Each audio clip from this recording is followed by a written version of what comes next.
வணக்கம், நான் உங்கள் ராணி பேசுகிறேங்க. இன்றைக்கி பேலியோ எலுமிச்சை ஊறுகாய் எப்படி பண்ணுறதுன்னு சொல்கிறேங்க. இது எங்கள் மரத்துலேயே காய்ச்சதுங்க லெமன். அதனால் எடுத்து மீடியம் சைஸ் இல்லைங்க, சின்னது பெருசு இருக்குது. நான் ஒரு 20 காய் எடுத்திருக்கேன்.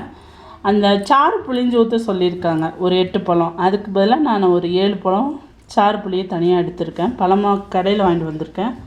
இது எங்கள் மரத்துக்காய் 20 காய் எடுத்திருக்கேன். சின்னதாக இருக்கிறதுனால 20 எடுத்து வச்சுருக்கேன்.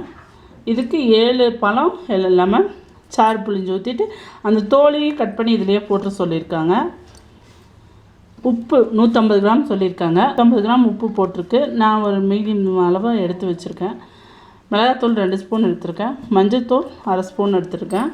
இப்போ இதெல்லாம் கட் பண்ணிவிட்டு இதிலேருந்து சாறு எடுத்து போட்டு மிக்ஸ் பண்ணிக்கலாம். இப்போ இதெல்லாம் கட் பண்ணிவிட்டு நான் உங்களுக்கு காட்டுறேன் எப்படி மிக்ஸ் பண்ணுவாங்க. நான் சின்னதாக ரவுண்டாக கட் பண்ணுறேன். உங்களுக்கு என்ன ஷேப் வேணுமோ, ஸ்கொயராக வேணும்னாலும் கட் பண்ணிக்கலாம், எப்படி வேணால் கட் பண்ணிக்கலாம். நான் அப்படியே சின்ன காயாக இருக்கிறதுனால அப்படியே ரவுண்டாகவே கட் பண்ணி போடுறேன். மெலிசா நல்லா சீக்கிரமாக ஊறும் நமக்கு.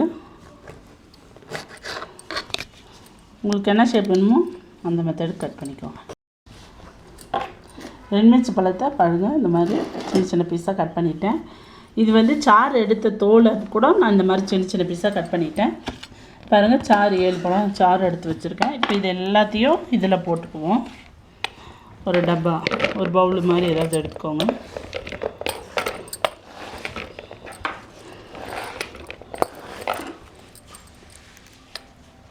இப்போ இந்த எலுமிச்சை சாறை இதுலேயே ஊற்றிக்குவோம்.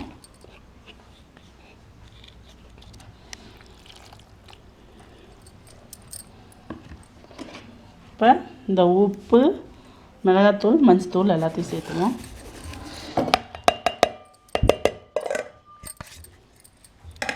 கை போடாதீங்க, கரண்டி ஈரம் இல்லாததாக போட்டுக்கோங்க. போட்டு நல்லா மிக்ஸ் பண்ணி வைங்க.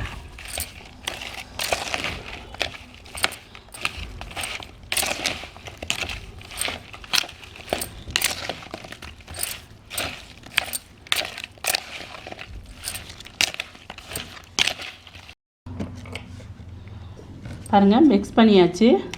இது மிக்ஸ் பண்ணி நல்லா ஒரு வாரம் ஆகணுங்க, நல்லா ஊறணும்.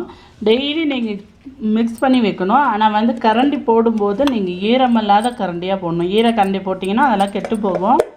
ஈரமில்லாத கரண்டியை போட்டு நல்லா மிக்ஸ் பண்ணி வைங்க. இதில் நீங்கள் எடுத்து வெயிலில் வைக்கலான்னு வெயிலில் வைக்கக்கூடாது, எண்ணெய் காய்ச்சி ஊற்றக்கூடாது, எதுவும் பண்ணக்கூடாது. இப்படியே சாப்பிட்றது தாங்க. ஒரு வாரம் கழித்து எடுத்து சாப்பிட்லாம், நல்லாயிருக்கும். நீங்கள் வேணும்னா இதில் தேங்காய் எண்ணெய் 2 ஸ்பூன் விட்டுக்கோங்க. அதுவும் காய்ச்சியெல்லாம் விடாதீங்க, அப்படியே எடுத்து ஊற்றுங்க போதும். அவ்வளோதாங்க, நமக்கு பேலியோ ஊறுகாய் ரெடி ஆகிடுச்சு. நீங்களும் இது மாதிரி செஞ்சு பார்த்து எப்படி இருக்குன்னு உங்கள் கமெண்ட்ஸ் சொல்லுங்கள். தேங்க்யூ.